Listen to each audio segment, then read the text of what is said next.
Prostate పెరిగినందువల్ల మూత్రం సరిగా రాకపోవడం, మూత్రంలో మనకు ఎక్కువ బలం పెట్టిపోయడం ఇట్లాంటివన్నీ జరుగుతున్నాయి అన్నమాట. ఇన్ఫెక్షన్స్ రావడము, బాగా ఫీవర్స్ రావడం అన్నీ జరుగుతున్నాయి. అయితే ఈ ప్రాస్టేట్కి ట్రీట్మెంట్స్ ఏవైతే ఉంటాయో, మెడికల్ ట్రీట్మెంట్స్ అన్నా లేకపోతే ఇప్పుడు ప్రెజెంట్ ఉన్న సర్జికల్ ట్రీట్మెంట్, దాన్ని టీయూఆర్పీ అంటారు.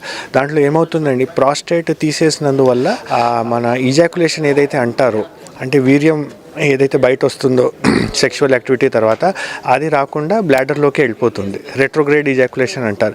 ఇది ఒక ప్రాబ్లం అన్నమాట ఈ ప్రెజెంట్ ట్రీట్మెంట్స్లో. అయితే ఈ రిజమ్ వాటర్ థెరపీతోటి ఏంటి అడ్వాంటేజ్, ఈ ప్రాబ్లం మనకు కనబడదు. ఆపరేషన్ అయిన తర్వాత కూడా ఈజాకులేషన్లో, సెక్షువల్ యాక్టివిటీలో ఏం ప్రాబ్లం రాదు. సో ఎవరైతే రిలేటివ్లీ యంగ్ అంటే 40-45 ఇయర్స్ అన్నా లేదా 50 ఇయర్స్ వాళ్ళు ఉన్నారనుకో, దాని ప్రాస్టేట్ ప్రాబ్లం వాళ్ళలో కొంచెం తక్కువ ఉంటుంది. అయినా కానీ ఇప్పుడు ఈ మధ్యకాలంలో వాళ్ళలో కూడా మేము ప్రాస్టేట్ ప్రాబ్లం చూస్తున్నాము. అట్లాంటి వాళ్ళకి ఇది చాలా ఉపయోగంగా